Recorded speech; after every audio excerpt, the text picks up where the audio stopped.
Corona virus जैसी वबा से बचने के लिए किसी से भी मुसाफा न करें। एक दूसरे से कम से कम 1 मीटर की दूरी बरकरार रखें। आंख, नाक और मुंह को न छुएं। खांसते और छींकते वक्त मुंह और नाक को ढांपे रखें। साबुन से बार बार हाथ धोएं और अल्कोहल वाले सैनिटाइजर का इस्तेमाल करें। तंबाकू चबाकर थूकने से बाज रहें। नमस्कार, जम्मू कश्मीर और लद्दाख तब और अब इस विशेष कार्यक्रम में आपका स्वागत है। मैं हूं अशोक श्रीवास्तव। आप जानते हैं हमने कल से इस सफर को शुरू किया था और इस कार्यक्रम में हम आपको नया जम्मू कश्मीर और नया लद्दाख दिखा रहे हैं। नए जम्मू कश्मीर और नए लद्दाख की तस्वीरें दिखा रहे हैं। नया क्या है आप पूछ सकते हैं। बिल्कुल, आप जानते हैं कि आज से ठीक 1 साल पहले, करीब 1 साल पहले, यानी 5 अगस्त 2019 को जम्मू कश्मीर और लद्दाख को एक नया स्टेटस मिला था, एक नया दर्जा मिला था। जम्मू कश्मीर को एक केंद्र शासित प्रदेश बनाया गया, लद्दाख को एक केंद्र शासित प्रदेश बनाया गया और साथ साथ जो 370 एक विभेदकारी, विभाजनकारी जो संविधान की जो व्यवस्था थी, जो कि टेम्परेरी थी जब संविधान बना, उस वक्त जिसे कहा गया यह अस्थायी है, उसको आखिरकार हटा दिया गया 7 दशक के बाद। और उसके बाद जम्मू कश्मीर में और लद्दाख में किस तरह से ग्राउंड पर विकास, डेवलपमेंट के काम हो रहे हैं, किस तरह से लोगों की जो एस्पिरेशंस है, लोगों की उम्मीदें जो हैं, वो अब पूरी होने की राह पर चल पड़ी हैं, जम्मू कश्मीर में भी, लद्दाख में भी। और किस तरह से वहां पर महिलाएं, युवा एम्पावर हो रहे हैं, सशक्तिकरण उनका हो रहा है, ये हम आपको तमाम ग्राउंड रिपोर्ट्स दिखा रहे हैं। और आज भी इस सिलसिले को शुरुआत करते हैं और आज आपको एक खास स्टोरी पुलवामा से दिखाते हैं। पुलवामा के बारे में आपने बहुत कुछ सुना होगा। पुलवामा जो जिला है जम्मू कश्मीर का, उसके बारे में आपने पिछले कुछ समय में जो घटनाएं सुनी होंगी, जो रिपोर्ट सुनी होंगी, वो दिल को चोट पहुंचाने वाली थी, दुख पहुंचाने वाली थी। लेकिन आपको आज हम पुलवामा से एक दिल को खुश करने वाली स्टोरी दिखाते हैं। आपको मालूम है कि भारत में महात्मा गांधी से लेकर आज तक लगातार ये बात हुई है कि जो पंचायतें हैं उनको मजबूत करने की जरूरत है। देश भर की पंचायतों को मजबूत करने के लिए 1993 में संविधान संशोधन हुआ, 73वां संविधान संशोधन हुआ और उन पंचायतों का सशक्तिकरण भी हुआ, उनको वित्तीय अधिकार भी मिले। लेकिन जम्मू कश्मीर पीछे छूट गया क्योंकि जम्मू कश्मीर में ये जो संविधान का 73वां संशोधन था वो लागू नहीं हुआ। लेकिन अब जबकि 370 हटने के बाद संविधान का 73वां 74वां जो संविधान संशोधन है वो लागू हुआ है, तो किस तरह से पुलवामा में आपको लिए चल रहे हैं, वहां से आपको दिखाते हैं कि ग्राउंड पर कैसे एक 32 साल के युवा पंचायत ने पूरे गांव की तस्वीर बदल दी है। ये गांव मीज गांव है, आपको दिखा रहे हैं मीज गांव से एक बहुत ही खास रिपोर्ट।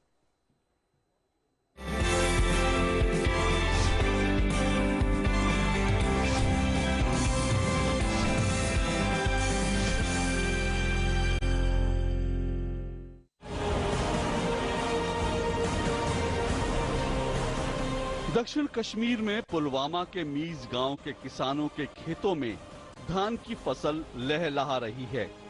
इस बम्पर फसल को देखकर हर कोई खुश है क्योंकि ऐसा बहुत सालों बाद हुआ है। बंजर खेतों में आज सिंचाई का पानी पहुंच रहा है क्योंकि जम्मू कश्मीर के गांवों में विकास के क्या काम होंगे, ये फैसले लेने का अधिकार अब कुछ लोगों के हाथों तक ही नहीं सिमटा है, बल्कि डेमोक्रेसी ग्रास रूट लेवल तक पहुंची है और बदलाव पुलवामा के इस गांव में दिखने लगा। पामपुर के इस मीज गांव में इस वक्त हम हैं और आप देखेंगे तो दूर तक आपको लहलहाते हुए धान की फसल दिखाई देगी। हालांकि धान यहां पर पहले भी उगता था, अब भी धान उगता है, लेकिन इस बार जिस तरह से यहां पर पानी पहुंचा है और जिस तरह से सिंचाई का पानी और खास करके जो अंडरग्राउंड वाटर है जिस तरह से यहां पर पहुंचा, उसके कारण इस बार जो धान की जो फसल है, धान का जो उत्पादन है, वो पहले से कहीं ज्यादा किसानों को होने की उम्मीद है। और इसका श्रेय बहुत हद तक यहाँ जो मीज जो ब्लॉक है इसके जो सरपंच हैं, हमारे साथ हैं इस वक्त नसीर अहमद खांडे साहब हैं। सिर्फ 32 साल के हैं नसीर अहमद खांडे साहब और इन्होंने सरपंच बनकर यहाँ पूरे इलाके का कायाकल्प कर दिया है। तो नसीर अहमद खांडे साहब, सबसे पहले मुझे बताइए कि ये जो यहाँ पर क्या ऐसा चीज हुआ, क्या ऐसा बदलाव हुआ कि हम जो फसल देख रहे हैं, इतनी लहलहाती फसल देख रहे हैं? सर मेरे पास आए थे लोग, उन्होंने बोला था कि यहाँ पे बंजर है, हमें दां का मसला है, दां उगदा नहीं है। हमने उसको पैसे दिए हैं नरेगा में, हमने डिसल्टिंग करवाए, डिसल्टिंग की थी, तो फिर लोगों को राहत पहुंची और राहत की वजह से ये दां अच्छा निकला। और इस वक्त चल रहा है बहुत काम। अभी मैं इंशाल्लाह आगे भी जाऊंगा, यहाँ पे पुल बनाऊंगा, यहाँ पे ड्रेनेज सिस्टम और लाइटिंग सिस्टम मुझे प्लानिंग में है, इंशाल्लाह मैं करूंगा। यहाँ पर जो डेवलपमेंट के काम होने हैं, उसको आप डिसाइड कैसे करते हैं कि कौन सा काम होना है? इसका फैसला कैसे करते हैं? इसका फैसला हम ग्राम सभा में करते हैं। हम लोग को बुलाते हैं, लोग जोक दर जोक आते हैं, उनके मसले मसाइल हम सुनते हैं, हम डिसाइड करते हैं लोग कौन सा प्रायोरिटी में रखनी है, कौन सा क्या है। हम जर्नल प्लान जब हम बनाते हैं उसी में हम प्रायोरिटी देते हैं। जो लोगों को फर्स्ट प्रायोरिटी देनी चाहिए हम उसको देता है, फिर लोग चुनते हैं फर्स्ट प्रायोरिटी किस काम को होता है। यानी आप कहेंगे कि ये रियल डेमोक्रेसी एक तरह से? रियल डेमोक्रेसी तो ये जो ग्रास रूट लेवल है, हम पंचायत राज ये ग्रास रूट लेवल पे हम गरीब पोरमैन फैमिली तक हम पहुंचते हैं और पहुंच जाते हैं, और अमीर फैमिली तक भी पहुंचते हैं। हमारा विजन यही है, यहाँ पे कौन गरीब है, कौन अमीर है, कौन क्या है, क्या प्रॉब्लम है, किसको क्या करना है, हमें मालूम है एक एक हाउस होल्डर तक। क्या ये जो ग्रास रूट लेवल की जो डेमोक्रेसी है, इससे क्या कश्मीर में बदलाव आ रहा है? ग्रास रूट लेवल तो यही है, जो पंचायत राज है ये ग्रास रूट लेवल डेमोक्रेसी है। जो असेंबली होता है ना, उससे अच्छा ग्रास रूट लेवल है। क्यों? लोग इनके साथ ज़्यादा जुड़ता है। यहाँ के लोग पंचायत लोगों के साथ मिलके काम करते हैं। और उससे कश्मीर में बदलाव आ रहा है? हाँ, कश्मीर में इसमें बदलाव। क्या बदलाव आप देखते हैं?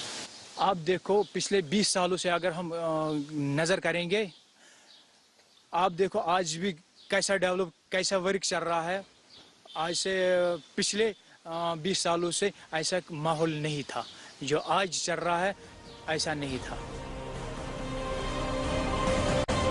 पहले खेतों में पानी नहीं था, लेकिन बरसात का पानी हर साल मीज गांव को शहर से काट देता है, जब पहाड़ों की मिट्टी सड़क पर आ जाती है।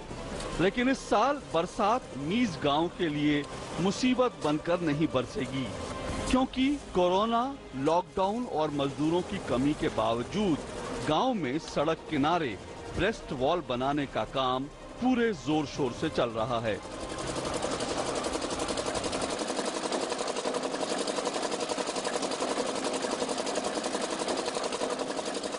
मैं आर्मी डिपार्टमेंट का ये शुक्रगुजार हूँ कि हमारे साथ वो कोऑपरेट करते हैं, हम भी उनके साथ कोऑपरेट करते हैं, और हम ये प्लानिंग जो हमने दी है बहुत अच्छी है। क्यों? ये रोड का मसला है, रोड का कनेक्टिविटी है, इसलिए जब बारिश का मौसम होता है तो ये फिसल जाता है ये पहाड़। इसलिए हमने इसको ये दीवार लगाया 14 टैप्स में। इसका अमाउंट खाली क्या है, 3.25 लाख लेंथ है इसका, हाँ 260 फुट, और लंबाई है 8 फुट। इंशाल्लाह हम मुकम्मल करके देंगे। इंशाल्लाह इस साल तमाम काम हम इन 4 सालों तक मुकम्मल करेंगे। एक डिपार्टमेंट का काम यहाँ पीछे नहीं रह जाएगा। वारिया शुक्रगुजार तुहुंद यथ बसान पे पस वस गाड़ी यप पे बना पकुन यथ गाम से शूब बे अमो कुन ब्रोट कुन काम पकान। वारिया शुक्रगुजार तुहुंद क्या यथ डंग दिन। बदलाव आज इसलिए भी दिख रहा है क्योंकि बीते 2 सालों में जम्मू कश्मीर की पंचायतों को मजबूत बनाने के लिए कई बड़े कदम उठाए गए हैं। हालांकि 1993 में संविधान के 73वें संशोधन के जरिए देश भर की पंचायतों को ताकत मिली, लेकिन जम्मू कश्मीर पीछे छूट गया। 73वां संविधान संशोधन राज्य में लागू नहीं हुआ, पर धारा 370 खत्म किए जाने के बाद जम्मू कश्मीर में भी 73वें और 74वें संविधान संशोधन के प्रावधान लागू हुए और स्थानीय प्रशासन और पंचायती राज संस्थाएं सशक्त हुईं, लोगों को ताकत मिली, अधिकार मिले। पहले हम कृष्ण कर रहा यहाँ पे तकरीबन 1.5 साल पहले हम पहले जाता बीडीओ ऑफिस पामपुर, फिर बीडीओ ऑफिस के बाद जाता है एसीडी ऑफिस, उसके बाद जाता है डीसी साहब के पास, फिर काम नहीं होता यहाँ पे। तकरीबन 1.5 साल हो गए यहाँ पे, जहाँ सरपंच बन गए यहाँ पे। उसके बाद यहाँ काम चल रहा, टाइलिंग सिस्टम चल रहा है यहाँ पे, ड्रेनेज सिस्टम चल रहा है यहाँ पे, फिलिंग, फेंसिंग, ग्रेवार्ड के फ्लाइंग हो गया, फेंसिंग और टाइलिंग सिस्टम हो गया, सियासी पॉइंट हो गया यहाँ पे, और रोड भी बन रहा है यहाँ पे, नरेगा सिस्टम, आरईडी का। मगर सफाई का माहौल साफ सुथरा रखा है यहाँ पे, डिसल्टिंग होता है यहाँ पे, बहुत काम हो गया यहाँ पे। सिर्फ साल भर में ही पुलवामा के मीज गांव में बदलाव साफ दिखने लगा है। गांव में ईदगाह की फेंसिंग हो गई है, स्कूल को नया रूप मिल गया है, गलियों में टाइलें बिछ गई हैं, नालियों को ढक दिया गया है, गांव साफ और सुंदर दिखने लगा है। पुलवामा की मीज पंचायत को इस बेहतरीन प्रदर्शन के लिए पिछले महीने ही पंचायती राज मंत्रालय ने दीनदयाल उपाध्याय सशक्तिकरण पुरस्कार देने का ऐलान भी किया है। पुलवामा से अशोक श्रीवास्तव की रिपोर्ट, डीडी न्यूज।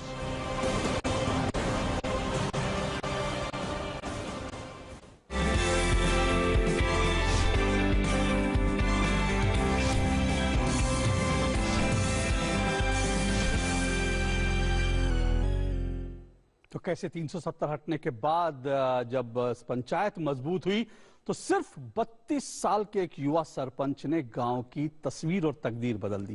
ये हमने आपको दिखाया और अब कश्मीर के बाद आपको जम्मू ले चलते हैं। जम्मू से 30 किलोमीटर दूर सांबा जिले के विजयपुर क्षेत्र मेडिकल टूरिज्म का हब बनने की तैयारी में है। जम्मू पठानकोट राष्ट्रीय राजमार्ग के दोनों ओर बसे इस क्षेत्र में अखिल भारतीय आयुर्विज्ञान संस्थान यानी एम्स का काम चल रहा है, जिसके लिए बार बार लोग दिल्ली दौड़कर आते थे। तो एम्स का काम अब वहां भी तेजी से चल रहा है और प्रधानमंत्री स्वास्थ्य सुरक्षा योजना के तहत बनने वाला ये एम्स पहाड़ी इलाकों के लिए वरदान साबित होगा।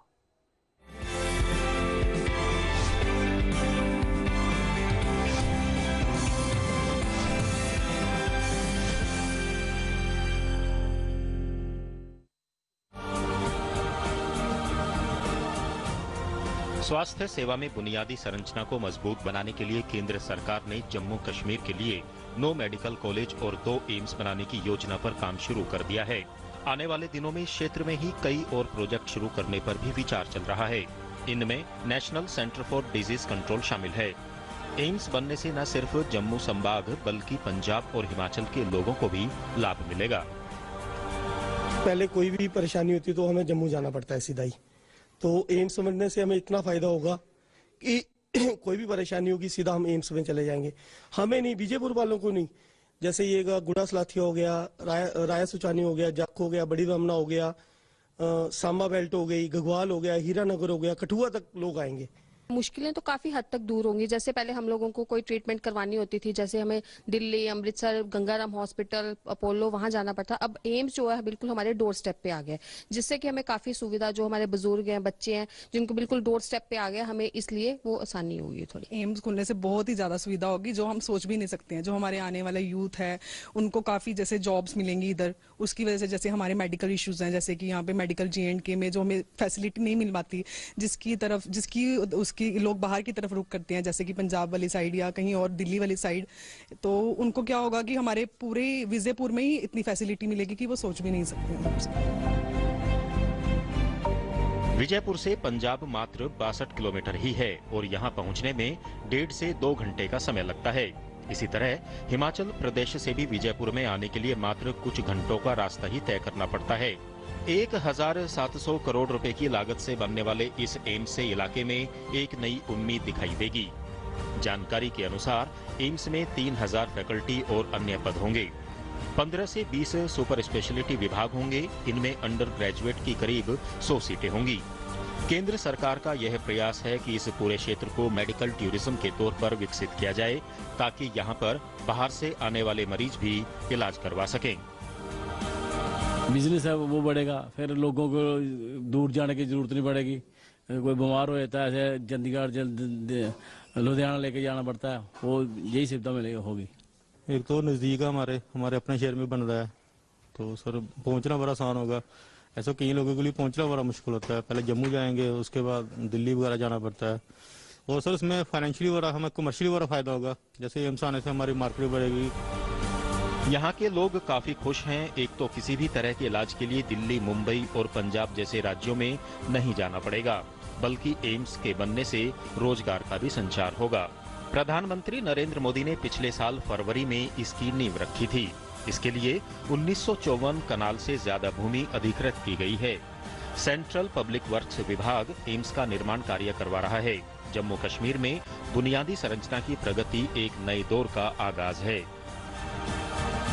जम्मू की एक बड़ी आबादी को एम्स अस्पताल क्या इंतजार था। मोदी सरकार ने यहाँ के लोगों की इच्छाओं का सम्मान करते हुए जम्मू में एम्स खोलने का फैसला किया है। उसका उद्घाटन भी हो गया है और जो काम है वो भी एम्स का तेजी के साथ चल रहा है, क्योंकि जम्मू के जो गरीब लोग हैं वो अपने इलाज के लिए, क्योंकि कई सारे इलाज ऐसे होते थे जो जम्मू और उसके आसपास नहीं हो पाते थे, उसके लिए उन्हें मुंबई या दिल्ली जैसे शहरों का रुख करना पड़ता था, जहां पर इलाज न केवल महंगा होता था बल्कि उनको तमाम तरह की परेशानियां भी होती थी। लेकिन अब ऐसे हजारों लाखों लोगों के लिए जम्मू एम्स जल्द ही बनकर तैयार होगा और उनकी जो परेशानियां दशकों से उनका साथ दे रही थी, अब वो परेशानियां दूर होंगी और वो अपने घर के आसपास ही अपना इलाज करा पाएंगे।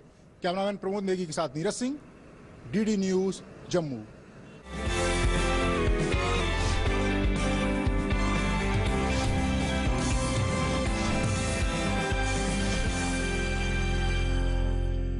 तो जम्मू में तेजी से एम्स की जो बिल्डिंग है वो बन रही है और जल्द ही जम्मू का उसका अपना एम्स मिल जाएगा।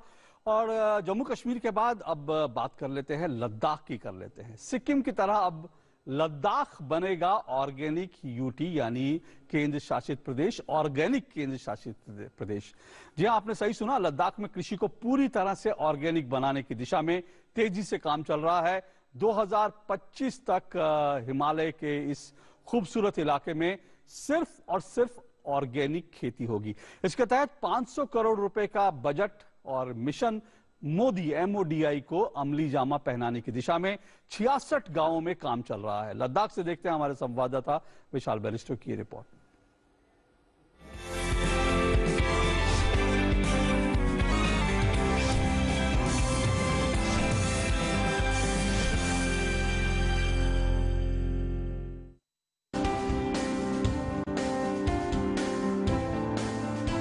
हरे भरे तरबूजे, सब्जियां और फल, ये है लेह का ऑर्गेनिक फार्म।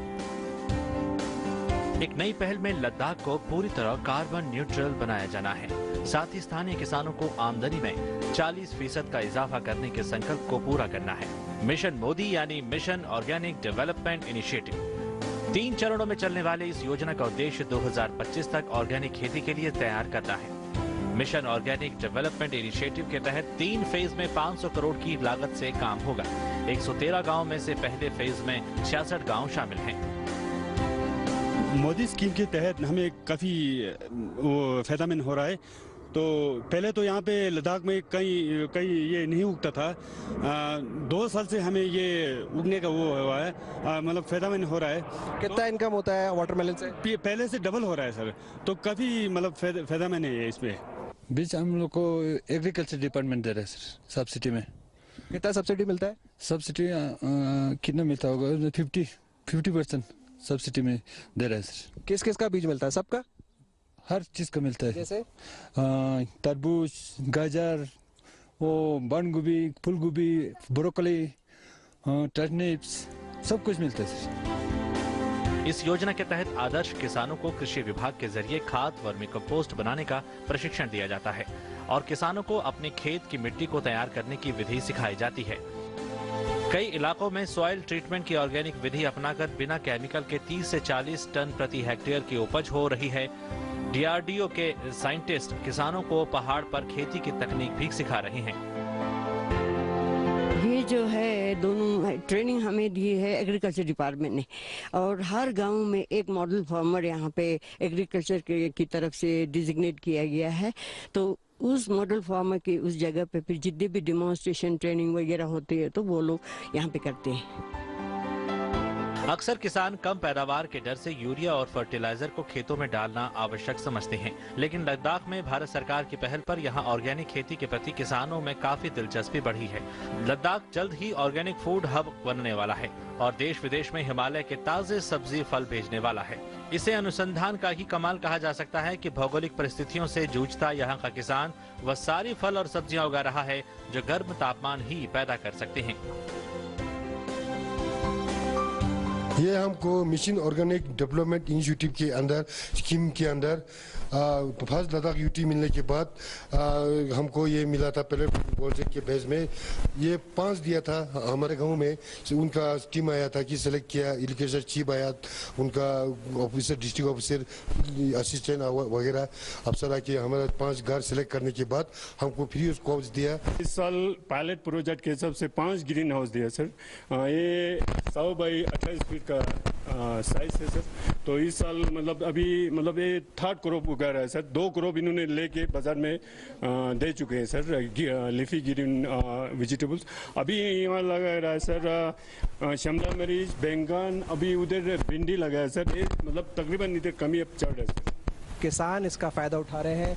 यहाँ पर कुछ महिलाएं हैं जो इस ग्रीन हाउस के अंदर काम कर रही हैं और ये सब मोदी स्कीम के तहत, ये इनिशिएटिव के तहत इनको ये सारी चीज़ें दी गई हैं।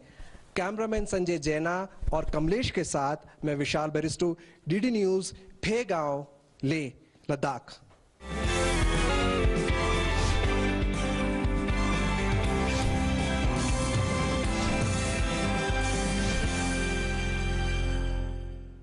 और 1 साल पहले जब लद्दाख को केंद्र शासित प्रदेश बनाने का ऐलान हुआ था तो वहां पर लोग जमकर नाचे थे, खुशियां मनाई थी।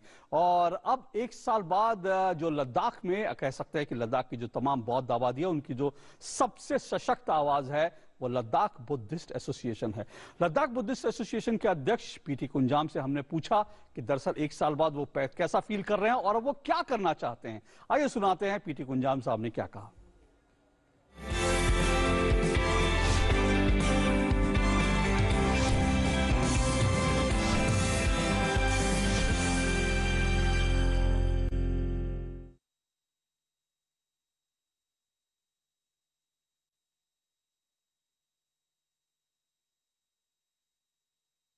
देशभक्ति का जज्बा है सर। हम हिंदुस्तानी हैं, हम हिंदुस्तान के रहने वाले हैं और देशभक्ति इसलिए क्योंकि हम बॉर्डर पे रहते हैं। हमारा ये बॉर्डर जो है लद्दाख का बहुत ही स्ट्रेटेजिक बॉर्डर है। एक तरफ से हमारा पाकिस्तान, दूसरी तरफ से चाइना, बहुत बड़ा बॉर्डर एरिया पड़ता है। तो गवर्नमेंट ऑफ इंडिया ने इस एरिया को काफ़ी हद तक डेवलप किया है। हालांकि यहाँ पे काम करने का सीज़न बहुत कम होता है, यहाँ पे काम करना ही बहुत ही एक मुश्किल चैलेंजिंग काम है। तो हिंदुस्तान की सरकार शुरू से ही लद्दाखियों का बहुत ख्याल रख रही है और अब जब ऐसे सिचुएशन में उन चीज़ों को क्या बोलते हैं सर, वो वापस करने का एक इंसान को एक मौका मिलता है, तो आज हमें लगता है कि पे बैक करने का अगर हमें ऐसा मौका दिया जाए तो हम उसमें अपना जी जान लड़ा देंगे। और हम लद्दाखी पहले से भी देशभक्त थे, देशभक्त हैं और देशभक्त रहेंगे। हमारा सहयोग इंडियन गवर्नमेंट को और इंडियन आर्मी को हमेशा दिल से रहेगा सर, दिखावा नहीं, दिल से रहेगा।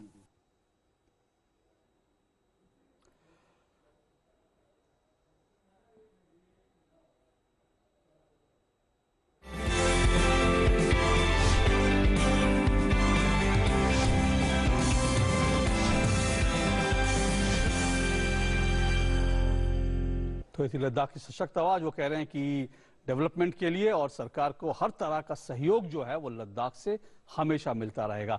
बहरहाल आज के लिए इस कार्यक्रम में इतना ही और हमारी पूरी टीम को दीजिए इजाजत, लेकिन आपसे कल फिर इसी वक्त मुलाकात होगी। आपको जम्मू कश्मीर और लद्दाख की कुछ और जमीनी हकीकत से जुड़ी आपको रियल स्टोरीज दिखाएंगे। हमारे तमाम संवाददाता चप्पे चप्पे पर हैं और वहां से जो स्टोरी लेकर आ रहे हैं आप तक हम पहुंचाएंगे। कल आपसे फिर मुलाकात होगी। फिलहाल इजाजत दीजिए, नमस्कार।